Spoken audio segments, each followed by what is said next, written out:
Esmola é caridade? Acompanhe o quadro de entrevista e saiba mais sobre este assunto.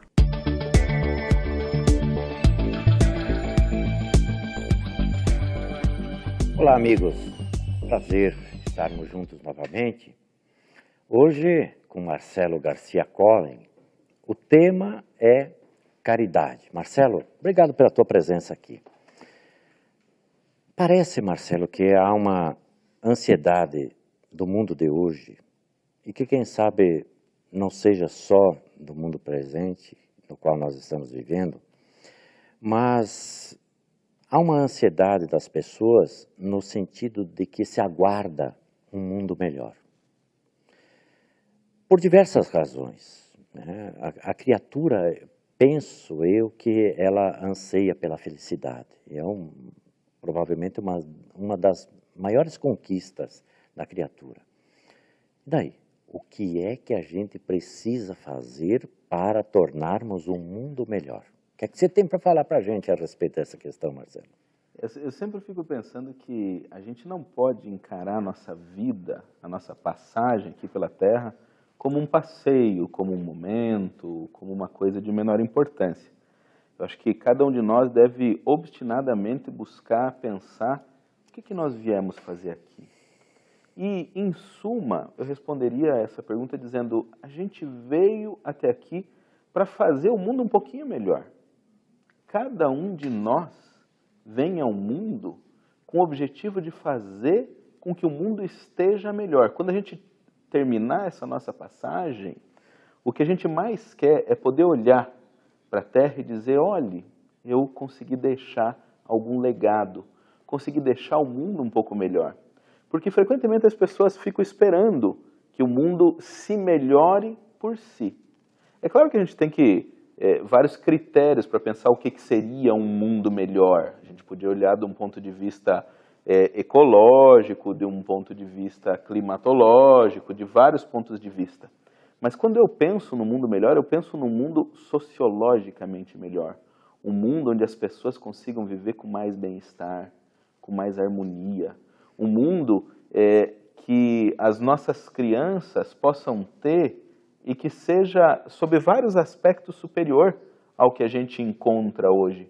E quantas vezes a gente olha para trás e pensa, puxa, talvez quando eu era criança o mundo estava melhor.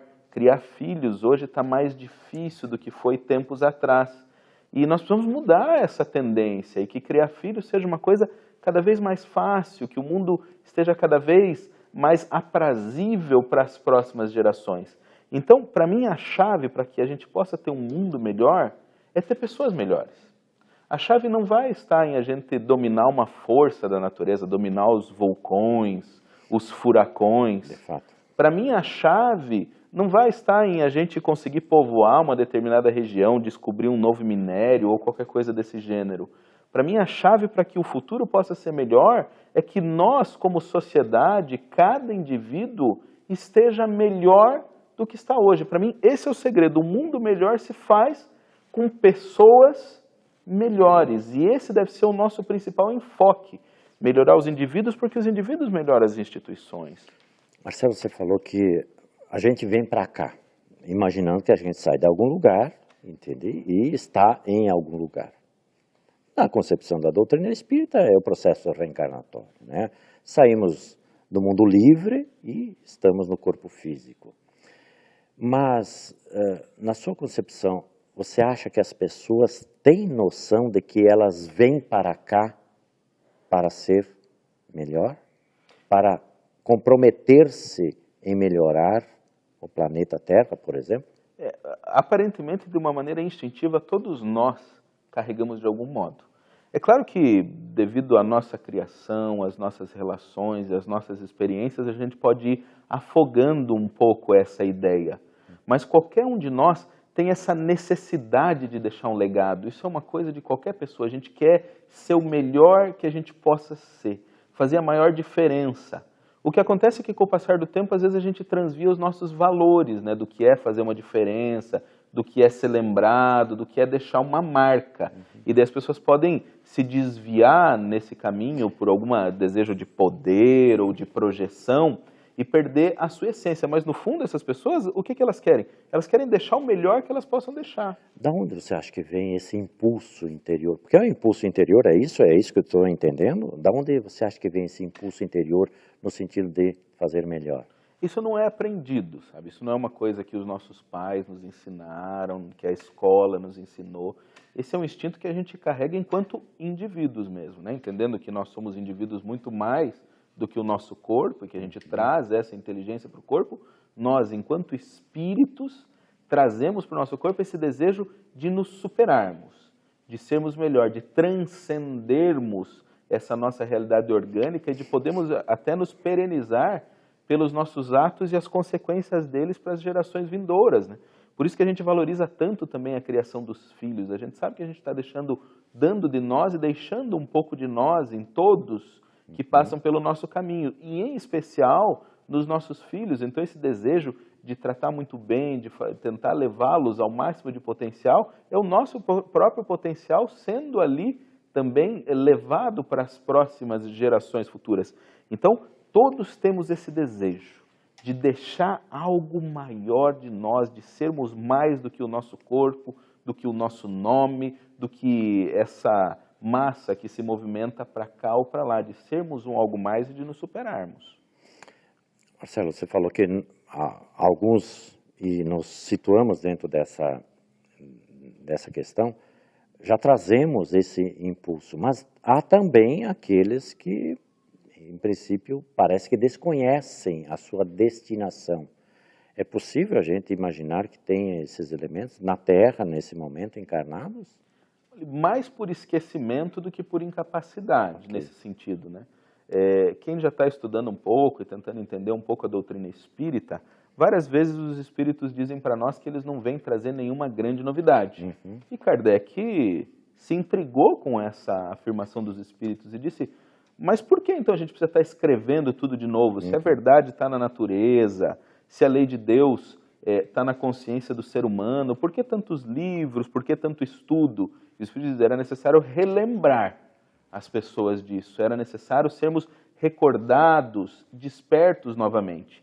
E, a meu ver, o grande despertar que nós precisamos ter, de novo, é entender que qualquer progresso verdadeiro que um ser humano possa fazer, vem dele desenvolver um sentimento mais elevado, um sentimento mais puro, uma virtude mais verdadeira. E toda virtude verdadeira só vai se desenvolver sob a base do sacrifício pessoal, do desinteresse, desse trabalho, dessa palavrinha que se chama altruísmo. Então, a meu ver, a chave para que nós sejamos pessoas melhores e possamos tentar transformar o mundo num lugar melhor é a gente desenvolver esse impulso altruísta em nossos corações. Vamos falar de altruísmo logo depois do intervalo, Marcelo. Só um instantinho aí, porque a gente precisa fazer um intervalo rapidinho. Vamos para um breve intervalo e logo voltaremos com a segunda parte da entrevista. Não saia daí.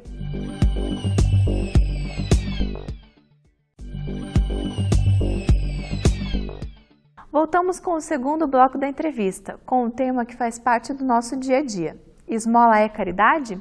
Saiba a resposta. Estamos de volta, estamos entrevistando Marcelo Garcia Collin. O tema é caridade. Marcelo, antes do nosso intervalo, você começou a falar sobre o altruísmo, né? Como é que a gente entende essa palavra, que não é muito comum? Como é que ela funciona aí, sob o ponto de vista de tornar o mundo melhor e as pessoas melhores? O que é o altruísmo na visão espírita e nesse contexto social no qual nós estamos integrados? Eu acredito que a gente tem uma série de equívocos de compreensão a respeito das concepções mesmo, do que significam vários termos que acho que vamos tentar nesse segundo bloco esclarecer um pouco para tentar chegar a esse conceito ampliado de caridade que a doutrina nos traz. O primeiro é essa ideia do altruísmo. O altruísmo ele faz oposição ao egoísmo, né? O egoísta é aquela pessoa que coloca os seus interesses em primeiro lugar, depois de satisfeito o meu interesse, pode ser que sobre uma migalha para qualquer outra pessoa. Então o egoísta não necessariamente é uma pessoa má, ele só coloca o seu interesse primeiro. Se ele aprende a ficar um pouco menos desinteressado, ele já caminha um pouco mais rápido. O altruísta é aquele que está preocupado com o bem comum, mesmo que precise sacrificar o seu interesse naquele momento.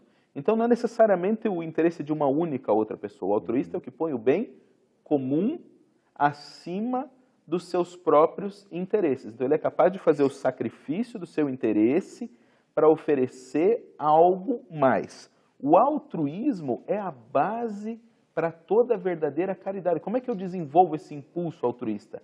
É exercitando essa virtude mesmo, chamada de caridade para com o próximo. E a doutrina avançou bastante na proposta a respeito da caridade, tentando estudar e trazendo essa máxima, né, de que fora da caridade não há salvação, porque fora da caridade não há altruísmo. Não é possível conceber uma pessoa altruísta que não seja caridosa no seu móvel, não tenha um motivo caridoso para fazer as coisas. E Kardec se ocupou de tentar entender mais essa questão, e pôs essa questão no Livro dos Espíritos. Allan Kardec, o codificador, pôs no Livro dos Espíritos como devemos entender a caridade conforme a proposta do Cristo, a proposta realmente de Jesus para as nossas vidas. E os Espíritos põem para nós, então, 3 componentes que são complementares, a gente pode tentar entender eles um pouquinho melhor. A benevolência para com todos, em todas as situações, a indulgência para com as imperfeições alheias e o perdão das ofensas. Então, somando esses 3 elementos, benevolência, indulgência e perdão, é que a gente constrói a legítima caridade, exercício a partir da qual nós vamos conseguir ter esse impulso altruísta mais vivo, mais presente, mais natural nas nossas vidas, deixando o mundo melhor para nós, para as próximas gerações e para todo mundo. Marcelo, eu queria que você detalhasse um pouquinho o que é benevolência, o que é indulgência e perdão. Como é que a gente trabalha dentro desse tema para ser melhor com vistas ao exercício da caridade? Benevolência, Marcelo. O que é benevolência? Benevolência é uma palavra que às vezes as pessoas têm um certo entendimento, mas na hora de transcrever para a prática, na hora de pensar, a gente tem dificuldade.